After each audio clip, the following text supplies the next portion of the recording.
Fala pessoal, aqui mais uma vez com vocês, Rivanildo Santos, coordenador da RS Treinamentos, bombeiro profissional civil e técnico em enfermagem. Lembrando vocês que a RS Treinamentos atua na área de cursos de APH, palestras contra acidentes, prevenção e combate a princípios de incêndio e cursos de NR33 e NR35.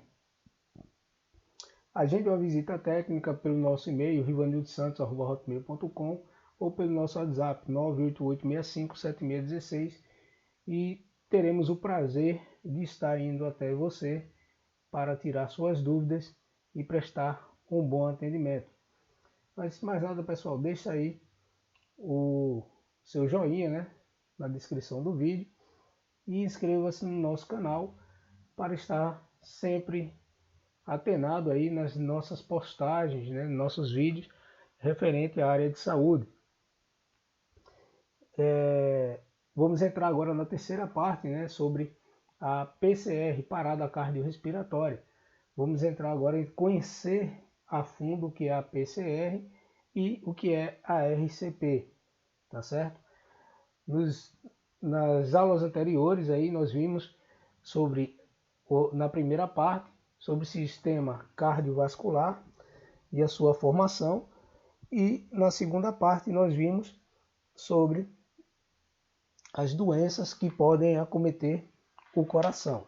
E nessa última parte vamos estar entrando a fundo agora na parte da PCR, RCP e os procedimentos adequados. Sem mais delongas, vamos dar continuidade ao nosso trabalho. PCR, parada cardiorrespiratória. É quando o coração faz isso aí, perde a sua função total, levando a uma parada cardíaca e respiratória. Ou seja, o coração vai entrar em assistolia e vai parar as suas funções. Ele pode também entrar em fibrilação ventricular, tá certo? E aí vai ser preciso utilizar o desfibrilador para poder fazer com que o coração retorne. Mas vamos entrar agora aí na PCR, na parada cardiorrespiratória. O que pode causar uma PCR? Vamos lá, vamos entender. A parada cardiorrespiratória é caracterizada pela interrupção das atividades cardíacas e respiratórias, ficando o paciente inconsciente e sem sinais de circulação sanguínea, como a ausência de pulso. A parada cardiorrespiratória é um dos problemas mais graves de saúde, apresentando alta taxa de mortalidade.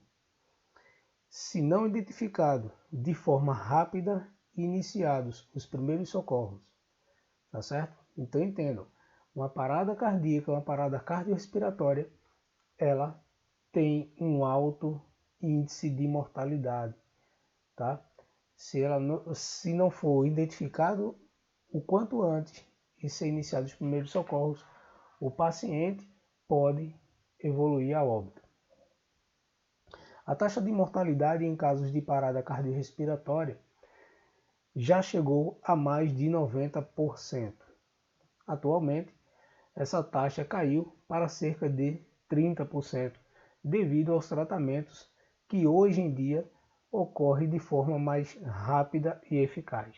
No entanto, entre esses 30%, cerca de apenas 15% não apresentam nenhuma sequela neurológica.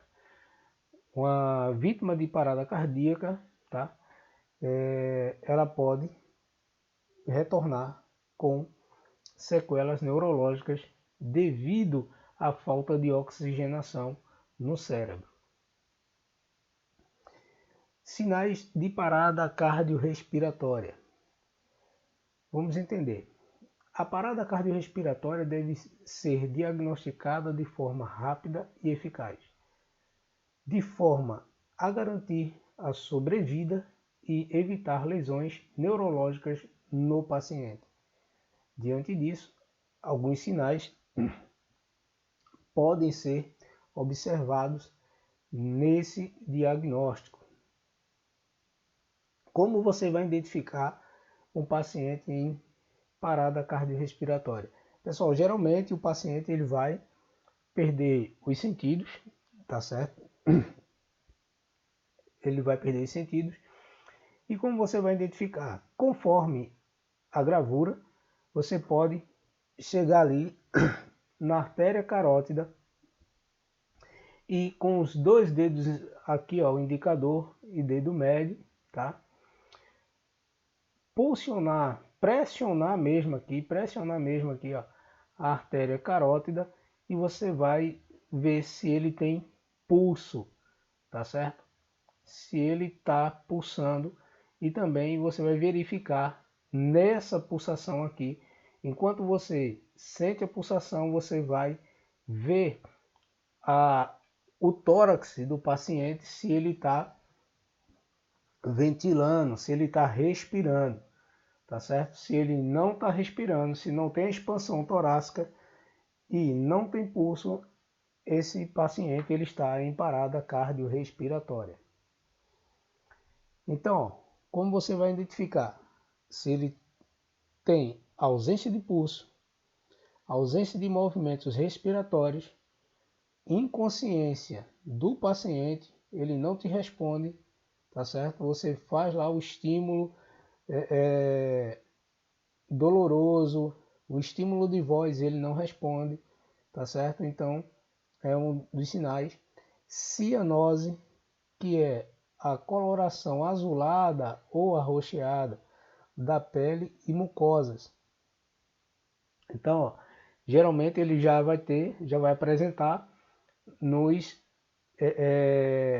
região periférica. Quais são as regiões periféricas? As pontas dos dedos já começam a ficar cianosadas, tá certo? Vai ficar escura porque não está tendo o enchimento capilar por falta da circulação, porque o coração não está bombeando sangue. Os lábios também já vai apresentar uma cianose por falta dessa oxigenação. Então, esses são os sintomas que vamos identificar em um paciente em parada cardiorrespiratória. Causas da parada cardiorrespiratória. Os casos de parada respiratória súbita são raros. Na maioria dos casos, a parada cardiorrespiratória está relacionada à doença cardiovascular em adultos. Entre as causas de parada cardiorrespiratória podemos destacar hipovolemia, a diminuição do volume sanguíneo, hipóxia, falta de oxigenação, que proveniente de uma patologia cardíaca que já não tem aquela funcionalidade correta da circulação sanguínea, vai causar essa hipóxia. Hipoglicemia, queda significativa da concentração de açúcar no sangue. Os valores considerados normais variam entre 70 e 110 mg por densidade de litro de sangue. A hipoglicemia acontece quando esses valores ficam abaixo de 70 mg de densidade de litro de sangue. Então entenda-se, a glicose, né, a hipoglicemia, a glicose ela é responsável pelo transporte de oxigênio nas células para que seja dentro da circulação sanguínea mantidos os nutrientes e a oxigenação cerebral. Então, se há essa queda, tá, dessa glicemia, pode interromper esse ciclo de oxigenação e o paciente vir a ter uma parada cardiorrespiratória também. Causas da parada cardiorrespiratória, continuando. Hipocalemia, baixa concentração de potássio no sangue, que é a concentração normal entre 3,5 a 5,0, tá certo? Então, essa baixa de concentração de potássio é também responsável por uma parada cardiorrespiratória. Hipercalemia, tá? A gente viu aí, ó, a hipo, que é a baixa, e a hiper, que é a alta. Alta concentração de potássio no sangue, que é a concentração normal entre 3,5 a 5,0. Se ela passar disso, pode haver uma complicação cardiovascular e evoluir para uma parada cardiorrespiratória. Hipotermia. A temperatura normal do corpo, que é de 37 graus, cai para menos de 35 graus. A hipotermia ela pode também complicar numa parada cardiorrespiratória, porque se baixa demais a temperatura do corpo, então vai baixar a temperatura do sangue, tá certo? E o coração ele não vai ter aquele bombeamento contínuo, ou seja, ele vai perder nutrientes e pode entrar em parada cardiorrespiratória. Trombose coronariana. Infarto agudo do miocárdio. A trombose coronariana é o infarto agudo do miocárdio. Lembra lá, como nós vimos lá, das 10 doenças, né? Então, é uma das causas para uma parada cardiorrespiratória. A embolia pulmonar ocorre devido ao bloqueio de uma artéria pulmonar.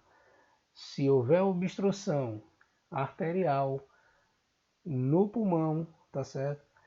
Pode evoluir para uma parada cardiorrespiratória. Tá ok? Então, muito cuidado, tem que se manter sempre uma orientação por um cardiologista, sempre verificando como é que está esse sistema circulatório. Tensão no tórax, o pneumotórax, entre outras. Essa tensão no tórax aí, pessoal, a gente também pode colocá-la como um trauma de tórax, tá? Se por acidente automobilístico,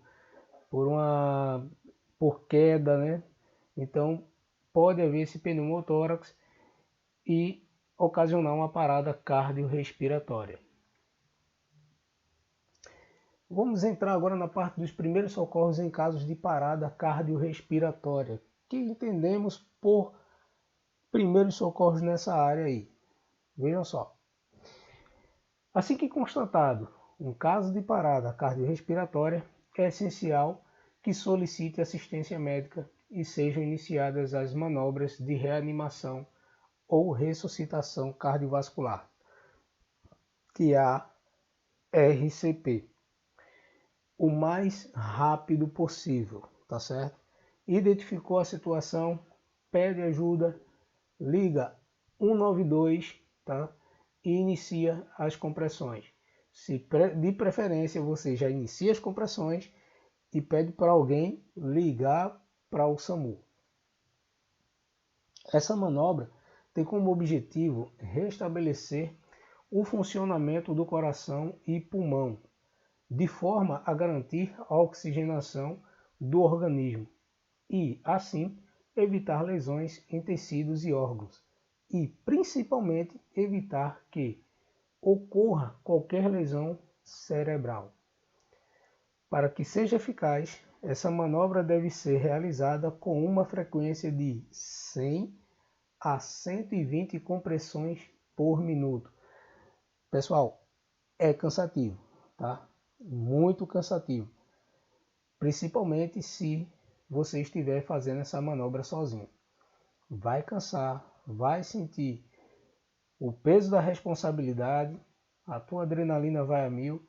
Eu sei muito bem o que é isso aí. Já peguei a ocorrência aí fazendo uma RCP que o uniforme ficou totalmente encharcado, mas tinha que fazer e continuando fazendo. Graças a Deus aí o paciente sobreviveu, né? Mas é muito cansativo, é de chegar à exaustão. Vamos lá.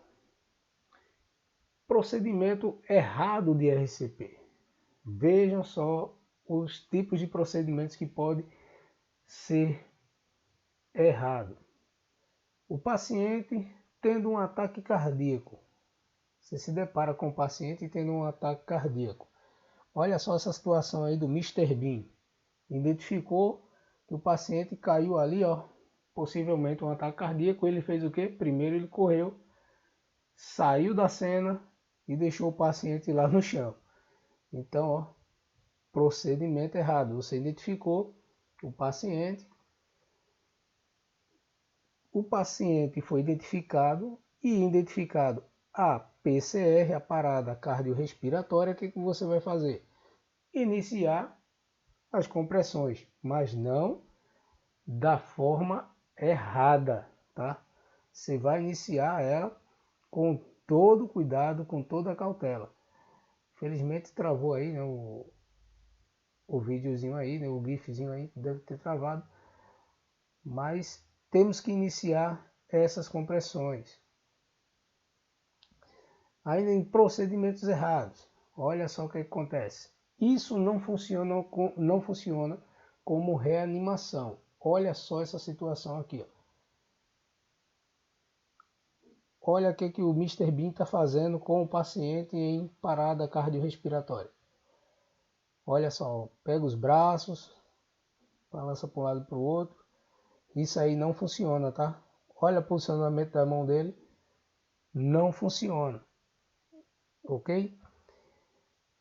Muito menos isso aí, pessoal. Olha só essa situação drástica. Olha o que ele faz com o pé no tórax do paciente.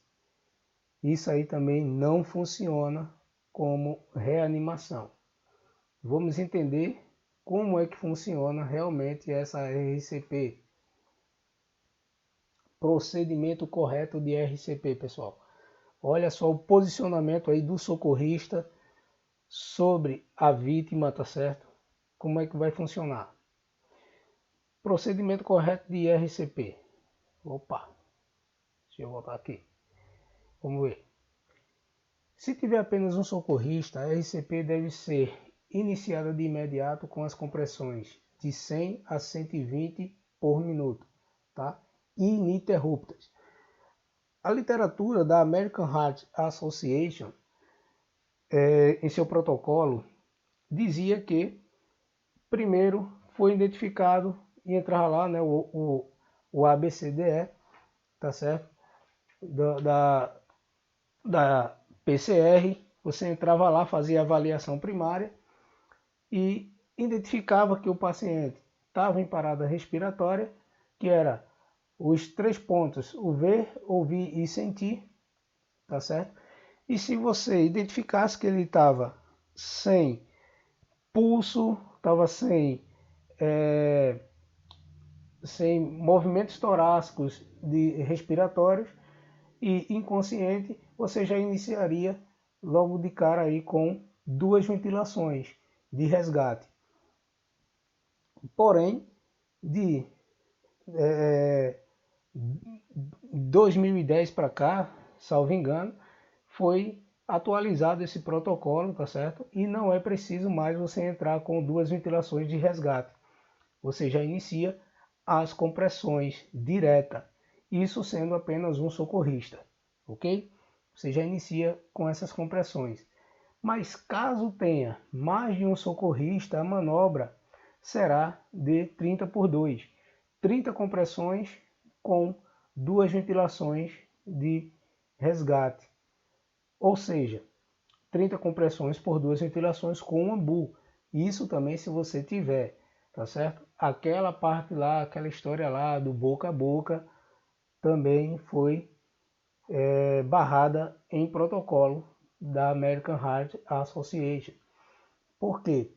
Por riscos de contaminação, de hepatite, ou de você simplesmente ali, você está fazendo aquelas compressões, de repente o paciente tem um refluxo e pode vir um jato de vômito, um vômito com sangue e você ter uma contaminação. Então, se não tiver uma barreira, não tiver um ambu, continua apenas com as compressões de 100 a 120 por minuto, tá certo? Vejam aí, ó, nessa imagem aí, tá ok? São bombeiros militares, né, em treinamento, e eles estão fazendo a manobra em um boneco, né? E são dois socorristas. Um está fazendo as compressões e o outro está ambuzando, fazendo a ventilação ali no intervalo das compressões. Vamos lá. Posicionamento correto para você fazer uma RCP. Para que a RCP seja eficiente, é preciso que o socorrista siga fielmente o seu posicionamento anatômico para que tenha êxito nas compressões. Primeiro vamos ver o posicionamento incorreto. Olha só isso aí, pessoal. Vamos lá. Tá bonitinho ali, né? O outro socorrista, aí como a gente pode ver aí, já pode ser até no leito hospitalar, tá ali com o ambu nas vias aéreas superiores do paciente, né? E o outro posicionado para fazer as compressões. Porém, este posicionamento das mãos, ele está incorreto. Porque a palma da mão ela está totalmente exposta sobre o tórax do paciente. E para que você faça essa compressão, você não pode estar com a palma da mão inteira, nem os dedos aqui, ó, essa parte dos dedos, tocando o tórax do paciente, tá certo? Vai ter que estar com a região hipotenar, é a base da mão, tá certo? A base da mão sobre o tórax do paciente para que seja feita uma compressão eficiente. Nessa posição aí está errada, ok? Vamos lá, posicionamento correto. Nesse posicionamento aqui, pessoal, a gente vai encontrar um ponto que está incorreto. Vamos primeiro aos que estão corretos. Veja aí, ó, posicionamento da mão do socorrista, tá? Os dedos entrelaçados, a mão sobreposta uma sobre a outra, né? Aí no caso, com os dedos arqueados para cima e a região hipotenar da mão ali na altura do tórax do paciente, tá? Como é que a gente vai fazer essa manobra?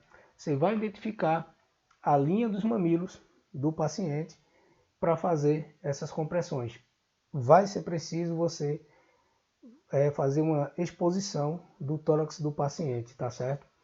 Toma cuidado que se for uma mulher, né, for uma senhora, você vai ter que tomar cuidado com a exposição das mamas.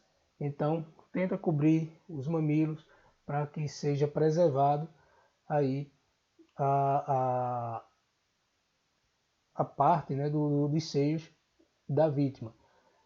Porém, você vai entrar nessa linha aí com as compressões na linha do tórax, entre os mamilos. Mas aí se for uma mulher e ela tem um seio maior do que o outro, como é que faz? Simples.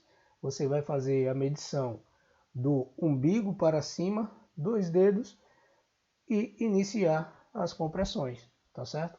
Ou da fúrcula, que pega dessa parte aqui, ó. Deixa eu mostrar aqui com a setinha. Dessa parte aqui, você vai medir um palmo da fúrcula e 2 dedos acima do apêndice linfóide e iniciar as compressões. Posicionamento do braço. Essa curva aí, ó, do cotovelo, ela tem que estar voltada para frente, para que os cotovelos não façam um arco. Os braços têm que estar totalmente hiperestendidos quando você estiver fazendo essas compressões. Porém, vamos ver aí que o socorrista, né, o aluno aí, que isso aí é um curso, provavelmente, está muito distante do paciente. O ideal seria que ele tivesse com os joelhos próximo ao paciente, mais próximo possível, se possível colado mesmo ali no paciente, para que ele possa fazer essas compressões com mais eficiência. Então, ó, vamos entender aí. Como eu falei lá, está aqui para mostrar a prova. As compressões torácicas em adultos. Olha aqui, ó, nessa linha você vai fazer a medição daqui da fúrcula, 2 dedos, o apêndice tifoide, posiciona a sua mão aqui, ó, que vai ficar na altura do externo, tá certo? E realizar essas compressões com a mão focada nessa situação aqui, ó, ok? Olha aqui o posicionamento correto do socorrista, os joelhos junto, colado aqui na vítima, tá? Ok? Movimento para cima, movimento para baixo, ou seja, vai fazer essa compressão aqui, ó, nessa linha. E pessoal, o tórax do paciente ele tem que aprofundar de 3,5 a 5 centímetros para poder comprimir o coração para fazer essa demanda de sangue. Algumas vezes você vai escutar aquele estalo, tá, nas costelas, ali na altura do externo, e pode até ter uma pequena fratura, uma pequena lesão ali nessas costelas. Mas não se preocupa, porque tem que continuar com essas compressões, porque se não fizer essa profundidade, não atingir essa profundidade de 3,5 a 5 centímetros, não vai haver uma compressão eficiente do coração para manter o sangue circulando e não vai oxigenar o cérebro, ok? Atenção, é primordial que haja uma capacitação, não apenas dos profissionais de saúde, mas a população leiga também deve ser orientada para que saiba agir de forma eficaz na identificação e no atendimento de casos de parada cardiorrespiratória. É importante que se saiba como agir para prestar os primeiros socorros, que são primordiais para a sobrevida do paciente. Vamos lá, pessoal. Sequelas da parada cardiorrespiratória. Se não for prestado um atendimento eficiente ou em tempo hábil, vai haver sequelas. Se o paciente sobreviver, vai haver sequelas. A parada cardiorrespiratória pode apresentar uma taxa alta de mortalidade.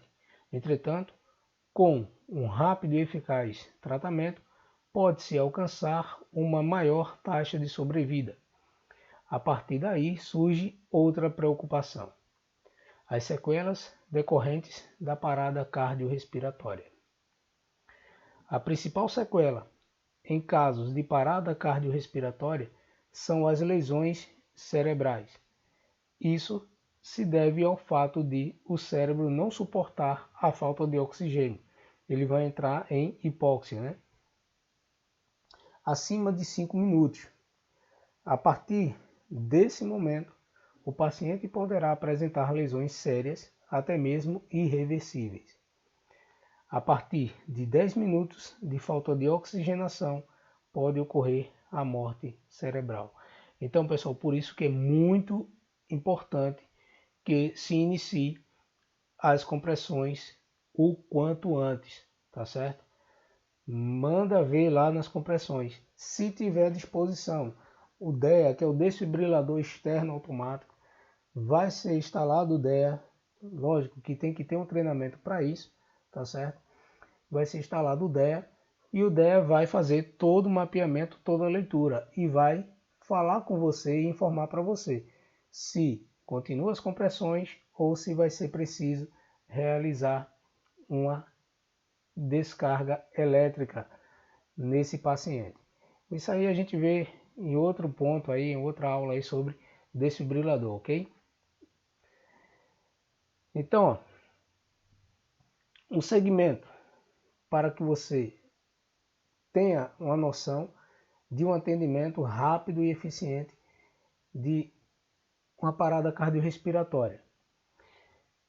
Primeiro, reconhecimento e acionamento do serviço médico de urgência. Você reconheceu, né, que há um paciente em parada respiratória, você já pede para acionar o serviço de urgência, ok? No segundo ponto, RCP imediata de alta qualidade, já inicia as compressões. No terceiro, rápida desfibrilação. Se tem um desfibrilador à disposição, tem um pessoal treinado para usar o desfibrilador, já vai fazer a instalação desse desfibrilador, ok? Porque nem sempre o paciente, o coração ele está em si parado, às vezes ele está apenas fibrilando, ele está descompassado ali, não consegue entender qual é o batimento. Então ele precisa de um reset para retornar à sua função normal. Isso aí quem vai dizer é o desfibrilador, ok? 4. Serviços médicos básicos e avançados de emergência. Você pediu o atendimento, chega a ambulância, o pessoal ali especializado vai fazer esse transporte aí, o pessoal do SAMU vai fazer o transporte desse paciente bem assistido para a unidade de saúde, que é o último ponto lá, que é o suporte avançado de vida e cuidados pós-PCR, ok? Onde ele vai ser melhor assistido, vai passar por exames e, se preciso for o caso cirúrgico, ele vai estar bem acobertado. Ok, pessoal, deu para entender isso aí? Esse é o segmento do fluxo de uma emergência cardiorrespiratória, como você vai proceder num caso desse aí. É isso aí, pessoal. A RS Treinamentos agradece a sua participação e estamos à sua disposição para tirar dúvidas e também trazer mais temas na área de saúde e de prevenção. Entra lá, deixa lá o seu joinha, né? Dá um like lá, dá essa moralzinha pra gente aí, inscreva-se no nosso canal e, se for do seu interesse, entre em contato conosco pelo nosso e-mail rivanildosantos@hotmail.com ou pelo nosso telefone 988-657616. Agende uma visita técnica.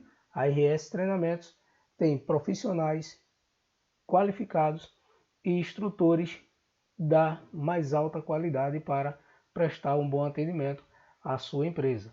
A RS Treinamentos agradece, fiquem com Deus e até a próxima, pessoal.